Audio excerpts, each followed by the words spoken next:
మెడాక్ films చాలా successful film production company in Bollywood right now. ఇప్పుడు Ayushman Khurana and Rashmika మందానాలు ప్రధాన పాత్రలుగా థామా అని చెప్పి ఒక మూవీని తీశారు. ఆ మూవీని తెలుగులోకి కూడా డబ్ చేశారు. అండ్ ఈ మెడాక్ వాళ్ళకి ఒక ఫిల్మ్ ఫార్ములా ఉంది. అదేమిటంటే 2-3 ఐటమ్ సాంగ్లు, ఎక్స్పోజింగ్, గ్రాఫిక్స్ అండ్ ఏదో ఒక థ్రిల్లింగ్ హారర్ ఎలిమెంట్ అండ్ ఒక స్టార్ క్యామియో, అంతే.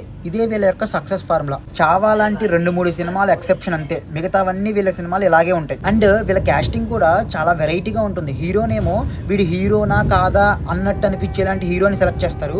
హీరోయిన్ ఏమో చాలా ఫేమస్ హీరోయిన్ ని సెలెక్ట్ చేస్తారు. ఇప్పుడు ఈ థామా సినిమా గురించే మాట్లాడుకుందాం. సినిమాలో మెయిన్ ప్రాబ్లం ఏంటంటే అస్సలు క్రియేటివిటీ లేదు. చాలా రొటీన్ గా ఉంది. ఒక ఫ్యాంటసీ సినిమాకి కథ ఎంత ముఖ్యమో క్రియేటివిటీ కూడా అంతే ముఖ్యం. కానీ వీళ్ళు గ్రాఫిక్స్ మీద, ఎక్స్పోజింగ్ మీద, ఐటమ్ సాంగ్స్ మీద పెట్టిన శ్రద్ధలో ఒక 10% కూడా క్రియేటివిటీ మీద పెట్టలేదు. నాకు అర్థం కాని విషయం ఏంటంటే కేవలం హీరోయిన్ మాత్రమే అబ్నార్మల్ గా ఎక్స్పోజింగ్ డ్రెస్సులు ఎందుకు వేసుకుంటుంది?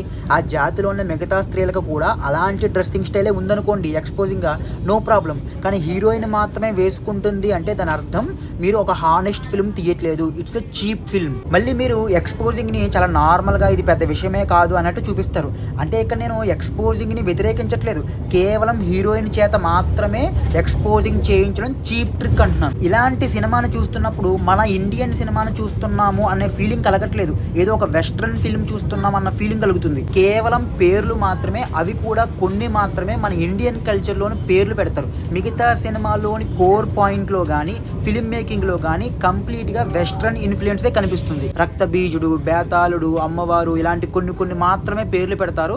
అవి కూడా అసలు కనెక్టే ఉండదు. ఈ ఒక్క సినిమానే కాదు, బాలీవుడ్ నుంచి సౌత్కి డబ్ అయ్యే 99% సినిమాలన్నీ కూడా పెద్దగా ఆడకపోవడానికి ప్రధాన కారణం ఏంటంటే బాలీవుడ్ డైరెక్టర్లకి ఎలివేషన్స్ ఎలా తీయాలో చేత కాకపోవడం. అందుకే ఇలాంటి సినిమాలు చూడడానికి బాగానే ఉన్నప్పటికీ కూడా సౌత్ లో అస్సలు వర్క్ అవ్వవు. బట్ ఇలాంటి సినిమాలు హానెస్ట్ ఆస్పెక్ట్ లో నుంచో లేకపోతే ఫిల్మ్ మేకింగ్ ఆస్పెక్ట్ లో నుంచి చూస్తే మాత్రమే ప్రాబ్లమెటిక్ గా ఉంటాయి. అలా కాకుండా జస్ట్ టైం పాస్ కి మాత్రమే చూస్తానంటే మాత్రం చాలా బాగుంటాయి. ఈ సినిమా కూడా టైం పాస్ కి చాలా బాగుంటుంది. వరుణ్ ధావన్ క్యామియో ఉంటుంది, అక్కడ వోల్ఫ్ ఫైట్ చాలా బాగుంటుంది, గ్రాఫిక్స్ బాగుంటాయి, విజువల్స్ బాగుంటాయి, రష్మిక మందాన చాలా సెక్సీగా ఉంటుంది, Malaika Arora and Nora Fatehi item songs కూడా చాలా బాగుంటాయి. చల్తా కేవలం టైం పాస్ కోసమే ఈ సినిమాని చూడాలి. అలా కాకుండా ఫిల్మ్ మేకింగ్ కోసమో లేకపోతే ఆర్టిస్టుల యొక్క గ్రేట్ పర్ఫార్మెన్స్ల కోసమో లేకపోతే టెక్నికల్ బ్రిలియన్స్ల కోసమో ఈ సినిమాని చూస్తే మాత్రం మీరు ఖచ్చితంగా డిసప్పాయింట్ అవుతారు.